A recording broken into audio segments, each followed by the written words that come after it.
നാളേക്കുള്ള ചായക്കുള്ള കടിക്ക് വേണ്ടിയിട്ട് മാവൊക്കെ അരച്ച് വെക്കണം കേട്ടോ. നാളെ നമ്മുടെ വീട്ടിൽ പണിക്കാരുണ്ട്, അപ്പോൾ ആൾക്ക് കൊടുക്കാൻ വേണ്ടിയിട്ട്. എനിക്ക് ദോശ ഭയങ്കര ഇഷ്ടമാണ് കേട്ടോ. അപ്പോൾ നമ്മോട് പറഞ്ഞപ്പോൾ എനിക്ക് ദോശ മതി, നല്ല നെയ്യൊക്കെ ഇട്ടിട്ട് നല്ല മൊരിച്ചെടുത്ത ദോശയും സാമ്പാറും ചട്നിയാണ് എൻ്റെ ഫേവറേറ്റ് കേട്ടോ.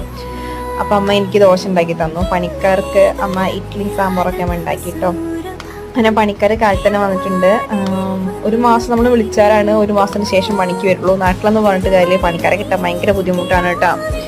അപ്പം ആള് കടയൊക്കെ തുറന്ന് വെച്ചിട്ടുണ്ടെന്നുണ്ടെന്നുണ്ടെങ്കിൽ നമ്മളതിലൊക്കെ എന്താ പറയുക, തോല് വെട്ടിയിട്ടാണെന്നാണ് പൊതുവേ പറയുക കേട്ടോ. അങ്ങനെ നമ്മൾ അധികം തോലൊന്നും വെട്ടില്ലാത്ത കാരണം തന്നെ ഓലമടലൊക്കെ അവിടെ നനഞ്ഞ് കിടക്കുന്നുണ്ടായിരുന്നു. അതൊക്കെ ഞാൻ എടുത്ത് തെങ്ങിൻ്റെ കടക്കിൽ വെച്ചു. ബാക്കി വാഴേണ്ട കൈയൊക്കെ നമ്മൾ വെട്ടിയിട്ട് തെങ്ങിൻ്റെ കടയിൽ വെച്ചിട്ട് അതിൽ വളം ഇട്ട് കൊടുക്കുകയാണ് ചെയ്യുക കേട്ടോ. കഴിഞ്ഞ പ്രാവശ്യം വളം വാങ്ങി കുറച്ചധികം ബാക്കി ഇരിക്കുന്നുണ്ടായിരുന്നു, അപ്പോൾ ആ വളം ഇട്ട് കൊടുത്തു.